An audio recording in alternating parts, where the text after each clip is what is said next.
उसने ये सब भोजन उत्पन्न किया। रावण को बहुत क्रोध उत्पन्न हुआ। पूजन उपरांत उसने अपने अनुचरों से कहा उसको पकड़ कर लाओ, पर सभी सुबट उस सहस्र रश्मि को पकड़ने में विफल रहे।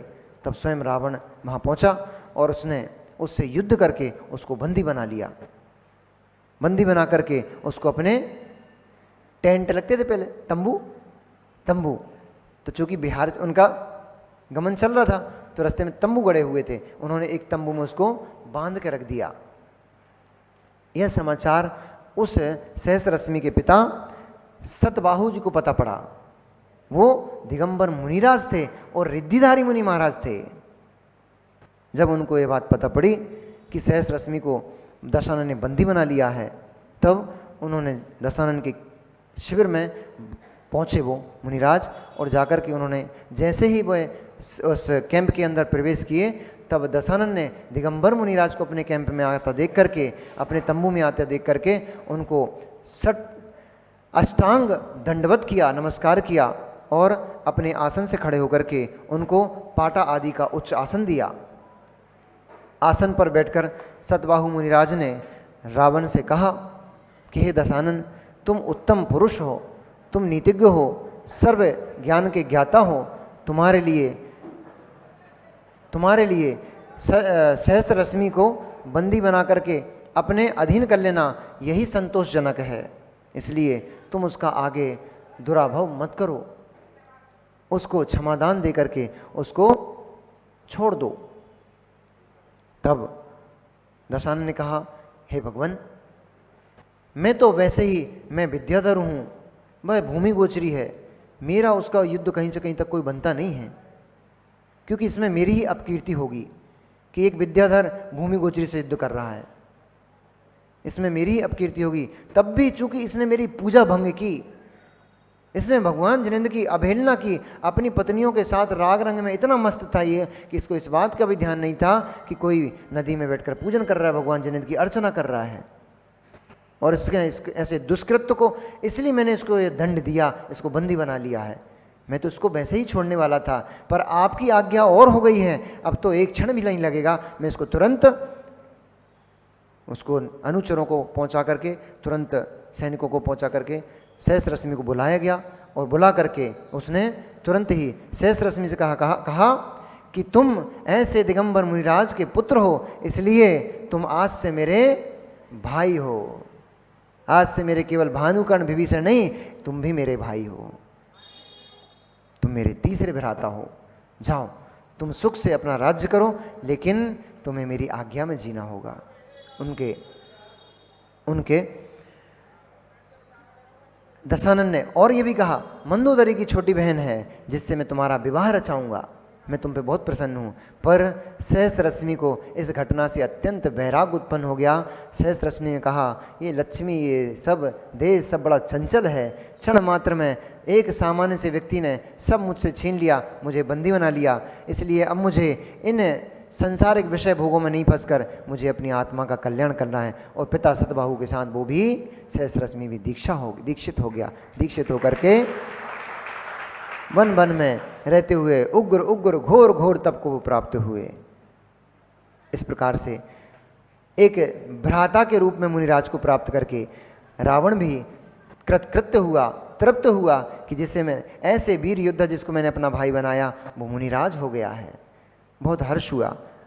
इस प्रकार से हर्ष को प्राप्त होते होते और वह दशानन और आगे चलते हुए जब आगे बढ़ा तो उसको एक शत्रु राजा मिल गया।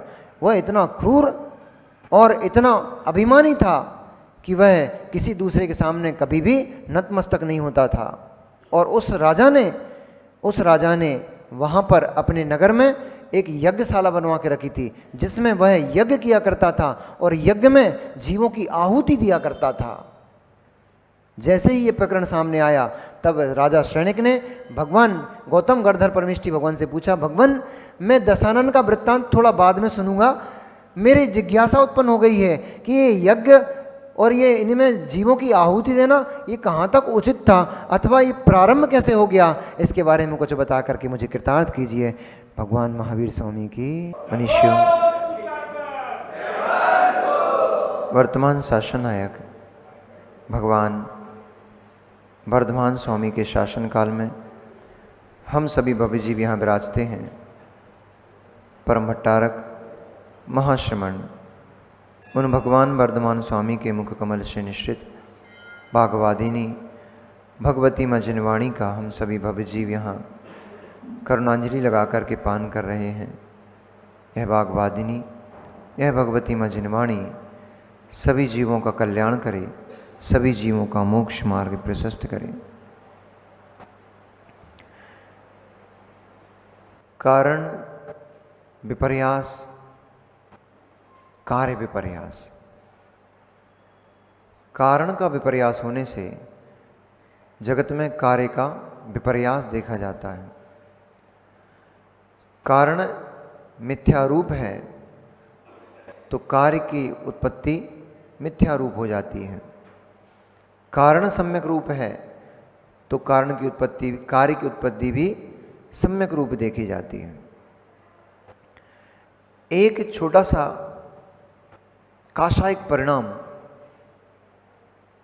एक छोटा सा काषायिक परिणाम संसार बढ़ाने में पर्याप्त है। एक छोटा सा कारण, और यहां तक कि एक छोटा सा काषायिक परिणाम केवल एक जीव का संसार नहीं, अनेक अनेक जीवों का, अनेकानेक जीवों का संसार वृद्धि का कारण बन जाता है। एक जीव की मान कषाय की प्रवृत्ति, एक जीव का मद न जाने कितने जीवों का हृदयघात करा देते हैं। एक जीव की कषायक प्रवृत्ति, मान कषाय, न जाने कितने जीवों को मिथ्यात्व में पटक देती है, और एक जीव की कषायक प्रवृत्ति न जाने कितने जीवों का संसार परिमण बढ़ा देती है। इसलिए आचार्य भगवंत ने बहुत करुणा धारण करके कहा कि उतना ही बोलो जितना तत्व ज्ञान हो, वही कहो जो आगम अनुकूल हो, वही कहो जिसे पूर्व आचार्यों ने कहा है जो सर्वज्ञ की वाणी है। वह मत कहो जिसमें धर्म का लोप हो जाए, वह मत कहो जिससे जीवों का संसार परिभ्रमण और बढ़ जाए। करुणा करो, करुणा करो, दया करो, दया करो, उतना ही भाषण करो जितना समीचीन हो, सम्यक हो, जिसमें स्व पर का घात ना हो, उतना ही कथन करो। एक जीव ने सिर्फ इतना सुन लिया कि कालांतर में जाकर के यह जीव तीर्थंकर प्रकृति का बंधक होगा, यह अंतिम तीर्थंकर भगवान महावीर बनेगा। मान कषाय सता गई, मान कषाय आ गई, मैं ही तीर्थंकर हूं। भगवान की वाणी में आया था कि यह जीव अंतिम तीर्थंकर बनेगा, वह समझने लगा मैं अभी तीर्थंकर ही हूं। और उस जीव ने 363 मत चला डाले। महावीर के जीव ने, भगवान महावीर के जीव ने आदिनाथ का पोता मारीची की पर्याय में 363 मतों का प्रारंभ किया। वे 363 महावीर स्वयं बनकर भी, वह मारीची तीर्थंकर महावीर बनकर भी वे 363 मतों का खंडन नहीं कर पाए, उनको हटा नहीं पाए। एक मान कषाय में आकर के 363 पंथ चला डाले, वही पंथ आज पूरी दुनिया में फैले हुए दिखाई दे रहे हैं। पूरी दुनिया में वही पंथ फैले दिखाई दे रहे हैं। 363 पंथों को फैला डाला, लेकिन महावीर बनकर उनका सफाया नहीं कर पाए। इसलिए फैलाने वालों को इस बात का ध्यान रखना चाहिए, हम इसको समेट भी पाएंगे कि नहीं समेट पाएंगे। फैलाने में तो आनंद आता है, समेटने में कष्ट होता है। फैलाने में कुछ नहीं लगता। शक्कर का बोरा रखा था, शक्कर का बोरा रखा था, चाकू से एक जोर से उसके ऊपर हाथ फेर दो, फैल जाएगी। फैलाने में ताकत नहीं लगती है, समेटने में बहुत ताकत लगती है। माँ, भोजन बनाने में ज्यादा ताकत लगती है कि बर्तन मांजने में ज्यादा ताकत लगती है? भोजन तो एक एक करके बन जाता है, उतनी ताकत नहीं लगती, क्योंकि जब साग बना रहे होते हो तो रोटी नहीं बना रहे होते हो, जो रोटी बना रहे होते हो तो खीर नहीं बना रहे होते हो, जब खीर बना रहे होते हो तो पुए नहीं बना रहे होते हो, एक एक करके बनाते हो और क्रम क्रम से बनते चला जाता है, पता भी नहीं लगता। लेकिन जब फैल जाता है पूरा चारों तरफ बर्तन का और ढेर लग जाता है, उसको समेटने में पसीने आने लग जाते हैं, देख के ही पसीने छूट जाते हैं, इतना ढेर हो गया। इसलिए फैलाने वाले को नहीं पता समेटने में कितनी ताकत लगती है। एक छोटी सी गलती भवों भवों तक जीवों का घात कराने के लिए पर्याप्त हो जाती है, एक छोटी सी गलती। कल राजा शण्यक ने दशानन की कथा को सुनते सुनते और बीच में जैसे ही यज्ञ का वर्णन आया, तब तुरंत ही राजा शण्यक ने भगवान गणधर परमेष्टि गौतम स्वामी से निवेदन किया कि भगवान, दशानन की रावण की कथा को मैं थोड़ा चाहता हूं कि विराम लेकर के आप मुझे ये जो हिंसा यज्ञ प्रारंभ हो गया था, ये कैसे हो गया, कहां से हो गया, इसके बारे में थोड़ा बताने का प्रयास कीजिए, इसके बारे में बताकर मुझे कृतार्थ कीजिए। तब गणधर परमेष्टि गौतम स्वामी ने कहा, हे सैनिक, कभी भी किसी विपर्यास की उत्पत्ति होती है, कभी भी किसी विपर्यास की उत्पत्ति होती है, कार्य रूप विपर्यास दिखाई दे रहा है, पीछे कोई ना कोई कारण विपर्यास खड़ा होता है, क्योंकि कारलिंग ही कारणम, बिना किसी कारण के कोई कार्य उत्पत्ति होती नहीं है। इसलिए मैं उस कार्य को कहता हूं, उस कारण को कहता हूं जिससे यह जीवों की हिंसा रूप, पाप रूप और नरक का दुख रूप यह हिंसा यज्ञ की उत्पत्ति हुई। ध्यान से अपने चित्त को एकाग्र कर उस अवस्था को सुनिए। उन्होंने कहा कि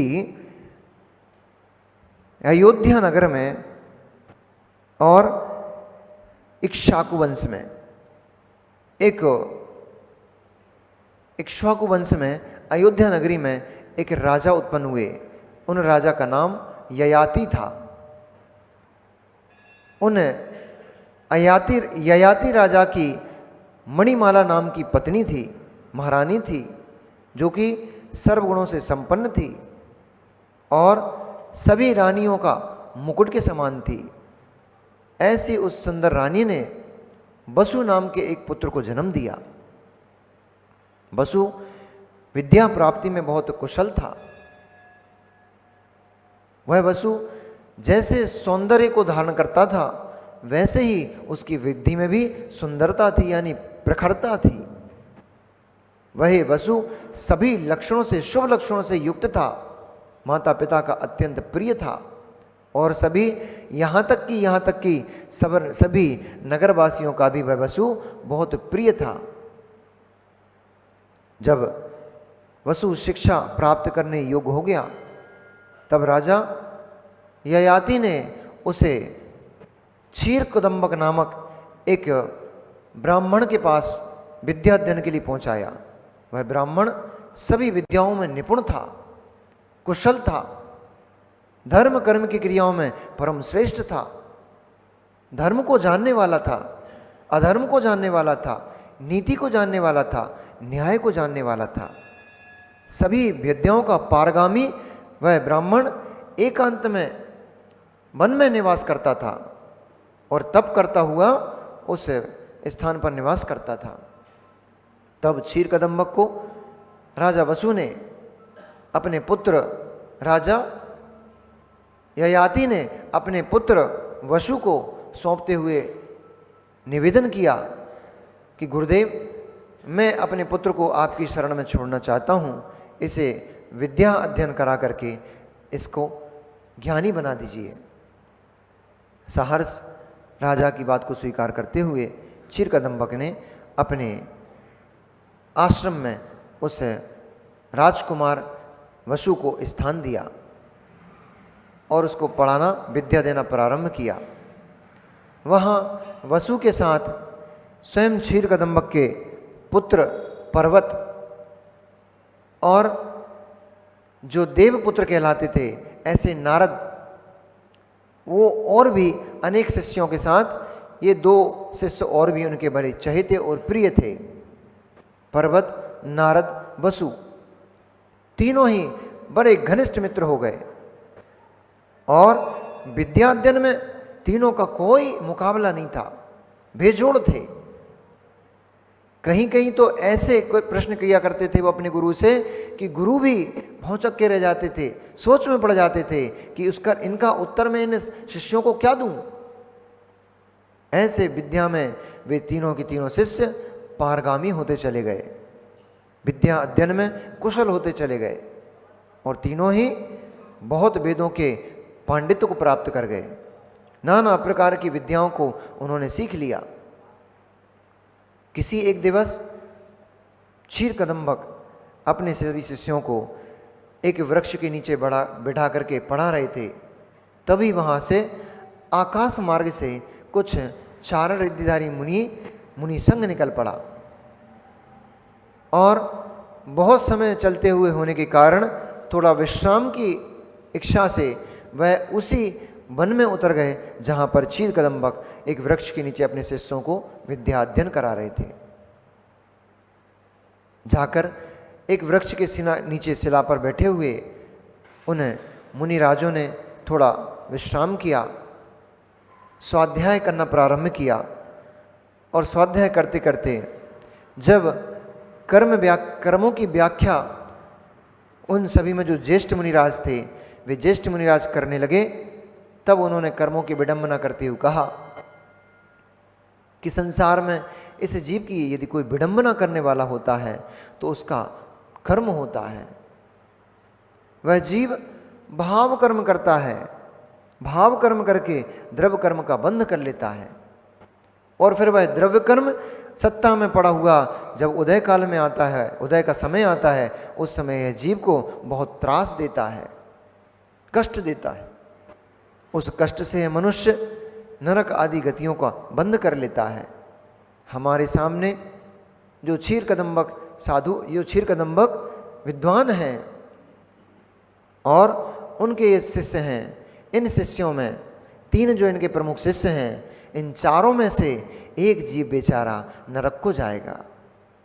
अहो खेद है, अहो खेद है। ऐसे वन में तप को करते हुए भी, ऐसे वन में विद्या का अध्ययन करते हुए भी, संपूर्ण संपदा को छोड़कर आए हुए इन जीवों में से भी एक जीव नरक चला जाएगा, बेचारा दुर्गति का पात्र हो जाएगा।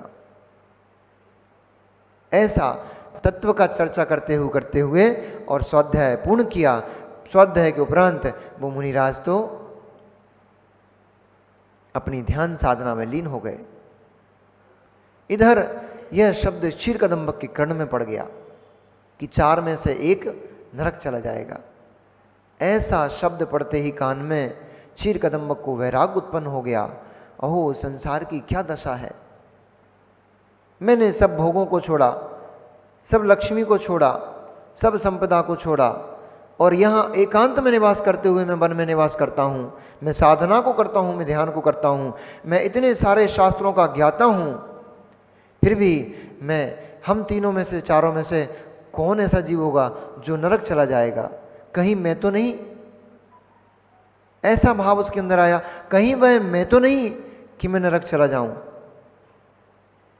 इस भय से तुरंत ही उसको वैराग्य की उत्पत्ति हो गई और वैराग्य की उत्पत्ति होने से सारे परिग्रह आदि को और अपनी पत्नी आदि सभी को छोड़ करके उसने तीनों शिष्यों को और बाकी जितने शिष्य थे सभी को अपने अपने घर पहुंचा दिया और तीनों शिष्यों को भी आदेश किया कि आप सभी भी अपने अपने गृह स्थान पर पधारें।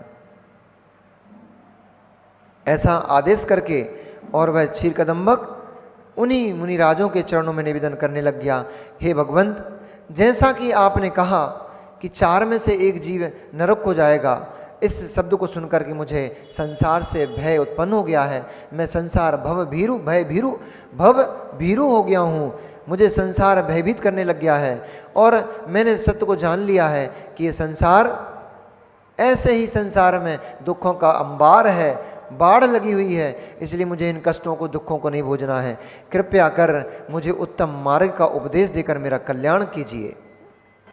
तब उन मुनिराज ने